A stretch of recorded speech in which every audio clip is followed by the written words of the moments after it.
Hi, good afternoon. My name is Chris Abani, and I'm a Board of Trustees Professor of English at Northwestern University, and I was able to participate in the selection of some of these groups that you're going to be interacting with. I would like to speak to the Race, Caste, and Colorism group to inform you, let you know how important this group is, how amazing the research that will result from this cluster will be, and the sheer global span of this work is not only breathtaking, but unique and very original. It covers the Caribbean through North, South America, across to Africa, and one can argue all of the African diaspora as far as Northern Europe. It spans then through to the subcontinent of India. The breadth of groups it covers is unprecedented in the scope of its study. It's exciting, it's timely, it's original, and the reverberations from this project will continue to resonate within global studies, global South studies, around the ideas of literature, around ideas of translation for years and years to come. This is quite simply amazing. I hope you enjoy the presentation, and I think you will be pleasantly stunned and surprised by the reach of this particular group, and by extension, the reach of the Buffett Institute at Northwestern, and sort of the extent to which Northwestern University, in all of its ramifications, is becoming part of a larger global network of idea exchange and collaboration that will continue to grow and expand. Thank you. So well said, Chris. Thank you so much. And now I'd like to invite the group leads for this project, Professor Laura Bruick and Professor Ivy Wilson, to please turn on your cameras and join us on stage. Hello. Laura is Associate Professor of South Asian Literature and Culture in the Department of Asian Languages and Cultures, and Ivy is Associate Professor of English in the Department of English. And once again, I want to remind the audience that if you have questions as they're speaking, just stick them in that Q&A box in the bottom right-hand corner. Thank you so much to both of you for being here, and turn it over to you now to talk about your project. Great. I hope everyone can hear me. I'm really delighted to be here this afternoon, and I had about 20 seconds to introduce myself, and I won't do that now, but I would like to begin by saying thank you to Buffett and to our colleagues around the university, and especially to Ariel and Mecca. This really couldn't have come together without their collegiality and support and vision. So I want to begin by framing the two dominant questions that really have animated the Race, Caste, and Colorism project. Two questions that we see are ongoing and pressing, and they're the following. How can we think about how color and colorism form the grammars that underwrite various modes of social stratification through the imperatives of caste, racial formation, and coloniality that often create regulatory forms of consciousness, which manifest locally but continue to persist globally? And secondly, how does the persistence of color and colorism not only inflect different world systems of political economies and/or the colonial or imperial, among others, but also constitutes itself as a particular world system? As a way of tackling some of these issues, issues that we believe cannot be reduced to simply aesthetics or the superficial or the incidental, we have structured the Race, Caste, and Colorism project as a way to better recognize and intertwine how anti-racist and anti-imperial movements constitute human rights. I can think of no better way to begin our sketch of the Race, Caste, and Colorism project than by turning to the American sociologist and polymath W.E.B. Du Bois, who famously said in The Souls of Black Folk that the problem of the 20th century is the problem of the color line. However, in the complete quote, we can clearly see how Du Bois thought of this problem in the most expansive of terms. The relation of the darker to the lighter races of men in Asia and America, so in Africa, Asia and America, Africa, in America, and the islands of the seas. So the color line, as Du Bois imagined it, is not simply national, but international, not just local, but global. One fundamental register then of the race, caste, and colorism project is to take Du Bois's oft-quoted maxim and unpack it for its richer critical and political complexity, one that we insist must travel along global routes. Aspects of how Du Bois was thinking about color and colorism are expanded in Black Reconstruction from 1935, where he talks about whiteness as a compensatory wage within uneven political structures. You can see here in this passage where Du Bois is talking about schools and parks, and it's partly how we're thinking about social stratification issues and degrees of mobility. This sentiment was reiterated or echoed by Lyndon Baines Johnson, even a quarter of a century later, in his so-called War on Poverty, where whiteness acts again as Johnson, what we'll call it, as a kind of theft. And this will all come to a head more recently in a book that was just published last year by Isabel Wilkerson that is kind of hovering in our background of our project called Caste, where she argues that caste, not race, is the bones of inequality in the US. Taken together, these three examples from our perspective animate and really put into high relief how color, caste, and race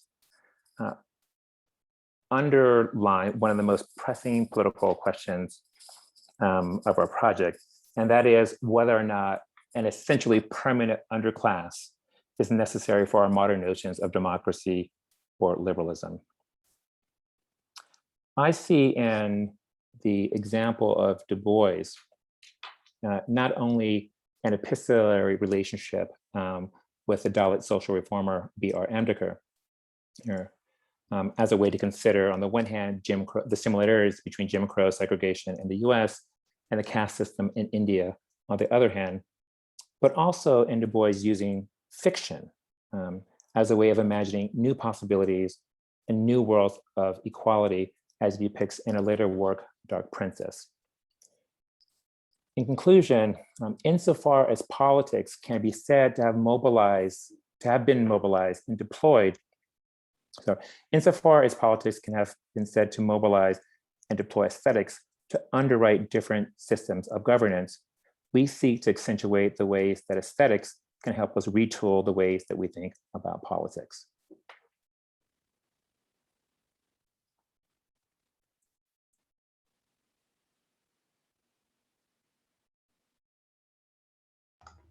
Okay, can everybody see the screen? I hope.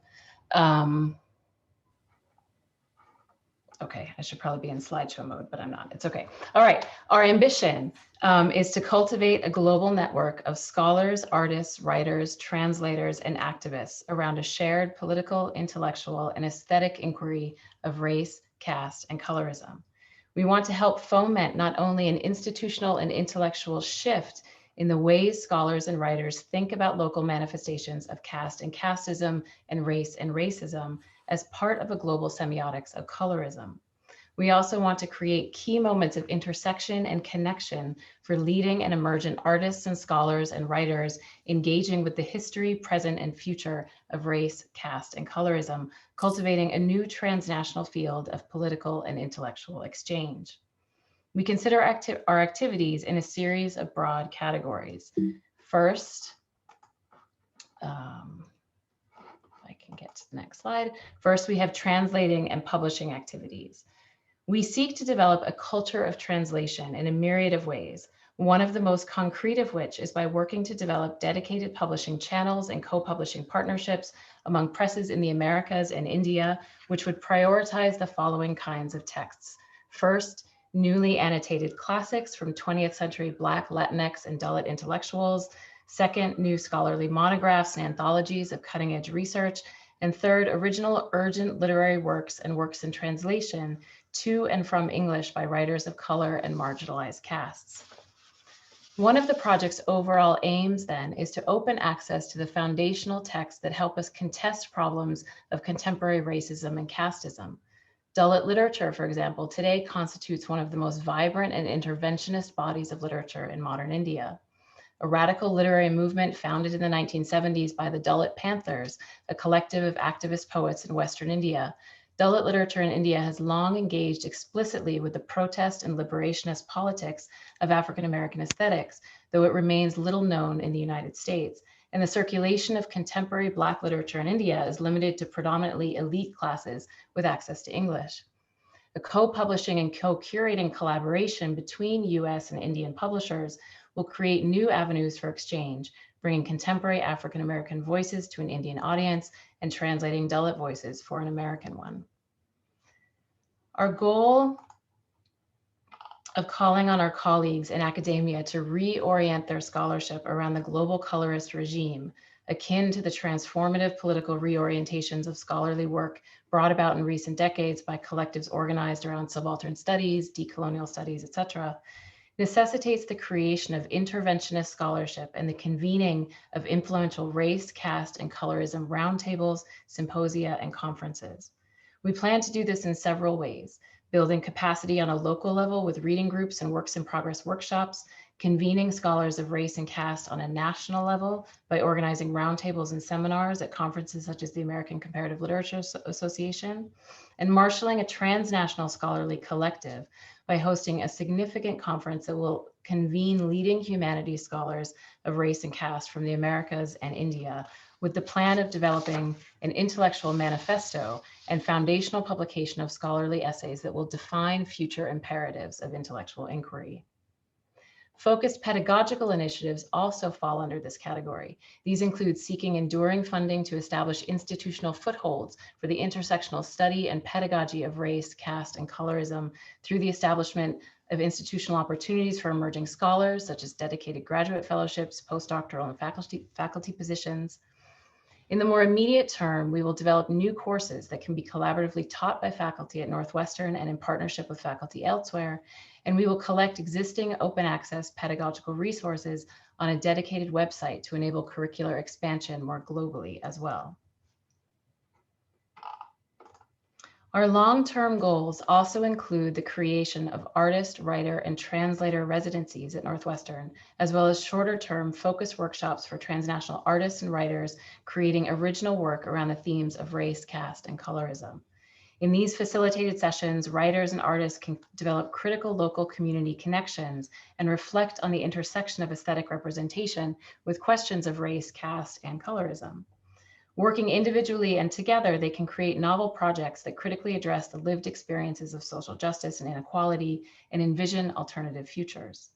The professional mentorship, focused reflection, and deep interpersonal and creative connections these workshops will foster will create opportunities to catalyze exciting new voices and works of art, while also fostering critical community dialogue that can contribute to dismantling entrenched race and caste-based hierarchies.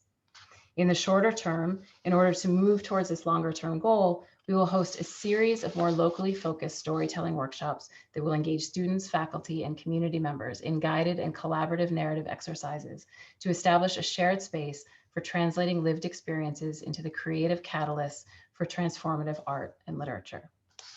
So I just want to join Ivy in thanking the Buffett and thanking the panelists and thanking all of you for listening to us today. Thank you so much. This is so exciting, and obviously the scope is tremendous. Again, folks, I'm sure there are lots of questions. Please put them in the chat and we will pose them. Maybe I could just open it up by asking you about the transnational dimensions of the project. I mean, one of the reasons we think this is so important for Buffett to be engaged in is because you're putting questions that are many Americans think about in a national framework in a much broader perspective. And I wonder if you could talk a little bit about the longstanding connections between movements in this country and in India, and how you see this as a another step in that work, or how you think about the transnational and the comparative and what it has to decenter. First, we should invite, we have our other panelists here, Yes, Emily and Kalyan. Absolutely, they are here. Please, everyone, join us. So we have, thank you so much. Let's see, Professor Emily McGuire, Professor Kalyan Nadiminti. Anyone else? Yes. Thank you so much for joining us. Yeah, well, I can start, and then Annalise with your question, and then anyone else should jump in. But you know, one of the things that we talked about frequently amongst ourselves during the incubation workshop was to think about, you know, how we can take these kind of storied moments of interconnection, which have been significantly understudied, but of which there is some sort of, you know, recognition of these moments of interconnection of the 20th century between Du Bois and Ambedkar, for example, or between Martin Luther King Jr. and Gandhi's family. You know, where you have these moments in the 20th century of major sort of political and intellectual leaders in both places coming together and seeking information from one another and seeking you know, the understanding that comes through these kinds of comparative conversations. And then you also have, and we, you know, brought up the example of the Dela Panthers, you have these 20th century moments of the intersectional influence of anti-racism and anti-casteism inspiring art and creativity in both places. And I think that one of the things that we talked about, however sort of grandiose this may sound, I think that, you know, we are interested in fomenting a 21st century version of these key moments. How can we bring people together, you know, now, about whom people will be writing and responding to for decades to come? And I really think that is something, it's a big goal, but it's something that we're particularly excited about pursuing. And Alicia, on the question, thank you for the question too. On the question of the comparative or the transnational, to say a little bit more on the comparative, in a kind of hyper-local sense, we have been kind of unduly sensitized to the ways in which Blackness kind of circulates in the US imagination.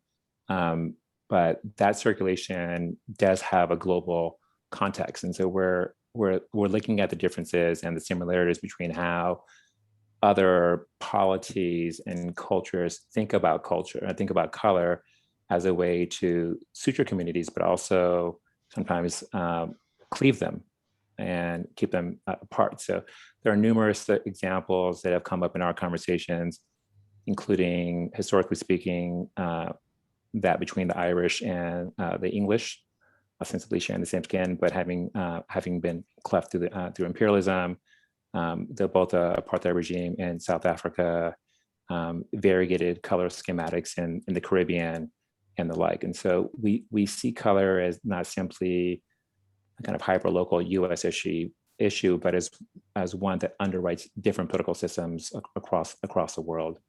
And it's worth bearing out how those models and the differences get borne out in a comparative perspective.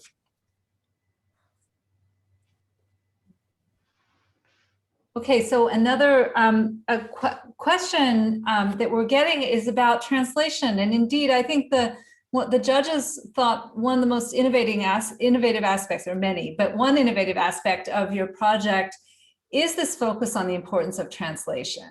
And I wondered if you could talk a little bit about that. What are the stakes of focusing on translation for you? Why did that become a place where you wanted to put so much energy? Because we know it is hard, it's time consuming, it's expensive, it's really difficult. And likewise, we have a question from Professor Candy Lee, who points out that unfortunately Americans don't read in translation as much as they should, probably. And is there a need for a kind of, these are my words, a decolonial marketing strategy or something? How do we get people excited or engaged with these works once we get them translated? I'm going to let Emily field that one first, and then I'll first I was going to make a joke about how all the translation I've ever done has been for free, so I don't know how expensive it is, but, but first, given that, I'll pass it over to Emily. I actually think that there have, I want to contest the notion that Americans don't read in translation, because I do think that there have been significant moments when we do and when we have, and in my field, the Latin American boom being one such moment, right? The literature of writers like Gabriel Garcia Marquez, Jose Donoso, Isabel Allende in the 70s, who began publishing in the 60s but arrived here in translation more in the 70s and 80s, was a real kind of watershed moment. I also think that we're seeing a moment in publishing where, significantly in the US, but I would say also in other parts of the world that I work with, where we're seeing that the launching of many different small presses that have brought the translation of younger writers to the fore. So I think there are quite a number of young writers that are being translated earlier, being discovered more. So I think we would want to capitalize on that. I think for these kinds of dialogues, translation is fundamental, in that if you don't know what someone else is, if you can't read what someone else has written, what someone else is saying in another linguistic context, in another continent, they may be saying something deeply fundamentally in dialogue with what the problems you're working on. But if you don't know it's happening because you can't read it, then those dialogues don't happen. So, some of the moments of transnational and cross-cultural encounter that Laura was referring to happened because of translation, because works were translated or were available in a readable format and someone read them, right? So I think our idea is that without that culture of translation, some of these encounters really just aren't possible. Anybody else? I guess I'll also add that, one of the things that does sort of power our project is sort of how historically so much of the sort of intersections between race and caste have happened through acts of translation, whether it is sort of how the Black Panther Party sort of manifesto gets sort of re-upped in the Dalit Panther manifesto. Laura sort of showed a picture there earlier where you actually had like the Dalit Panthers poster that was written in Hindi, and so you have these like acts of translation that are actually already powering the very process of thinking about race and caste historically. And so a lot of what this project is attempting to do is tap into that historical sort of zeitgeist, if you will, and to kind of bring it in conversation with many of the sort of anti-racist, anti-caste, anti-imperialist conversations that are happening in this particular moment. And I might just jump onto that for another brief moment, just to say that, one of I think one of the ethical values that we bring to this project is that of trying to make everything as open access as possible. And, we can't exist only, we can't do this work only in English, right? We can't do this work only in a sort of Anglophone world. And so I think we're thinking about translation not only as unidirectional, but ideally as multi-directional. And so how can we, there's clear desire and evidence. I mean, we've been talking already about the Dalit Panthers, but among Indian writers, Dalit writers, to access the contemporary works of Black writers in the United States. And if they don't speak English, they can't. And most of these writers are not writing in English, not working in English, and not reading in English. And so how can we create, what I referred to earlier as a culture of translation that is not only a kind of interlingual mode of just thinking in multiple languages and making material accessible in multiple languages, but how do we think about, the way in which we operate on a day-to-day basis as being in a kind of translational mode? That's so fantastic. And just mention that it's one of the pillars of our new global strategic plan for Northwestern to become a multilingual university, because conversations are different when they're in multiple languages than when they're only English. Absolutely. So we have a question from Marcela Pizarro asking, is there not an argument for a translation project that bypasses the so-called global north entirely and establishes a different kind of traffic flow? For example, Arabic text to Spanish text. So an obvious example is Edward Said to Spanish, or Jose Carlos Mariategui, a Peruvian Marxist critic, to Arabic, and so on. So any thoughts about that? Yeah, I can offer some preliminary comments from the kind of from the global Black perspective. This is a kind of ongoing debate on the continent, and it was really came to a head about 50 years ago in a debate between Chinua Achebe from Nigeria and Ngugi from Kenya, and Achebe wrote that it wasn't so much speaking in the master's tongue, but it was the language of his imagination. And that's what it really boiled down to for Achebe versus Ngugi. And Ngugi decided to not write in English, and had to make a decision about whether or not he was going to write in Kikuyu or Gikuyu, and it had serious repercussions to his kind of party affiliation in Nigeria. But Ngugi was such a world-renowned writer at the time. He knew that even if he wrote in a native tongue, so to speak, it was going to be immediately translated into English. And I'm trying to sketch an outline here, because there is a second and third and fourth level order of English that doesn't necessarily have recourse to England or the US. In this case, there is a version of French, and there is a version of Arabic, and there is a version of French that circulates in the continent, that is in the way that Homi Bhabha has described it, not quite, but almost. And it's that not quite part which has enough nuance, enough texture, enough difference that it can function, those languages can function as lingua franca on the continent, or even across the Black diaspora in Jamaica, in Kenya, in Nigeria, ostensibly using the frontispiece of English as a language, but really having subtextual nuance and meanings that belie standard English. Fantastic answer. Emily, I'm wondering if you have any comments from the point of view of the Caribbean on this issue.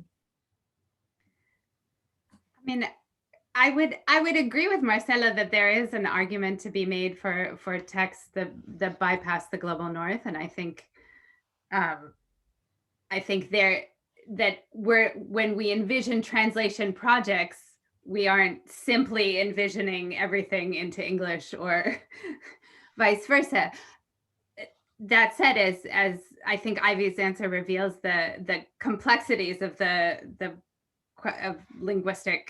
questions of linguistic context. So I think our goal is to create as Laura was saying, a culture of translation that really facilitates dialogue in multiple directions.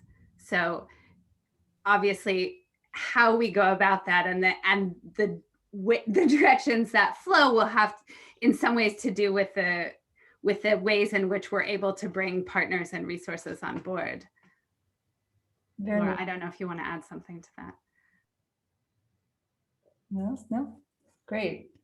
Well, this is all really interesting and extremely important, and we're just so grateful to you all for being willing to partner with us to do it, and we're excited to see what comes next. So thank you so much for being here today, and thank you for your work, most of all.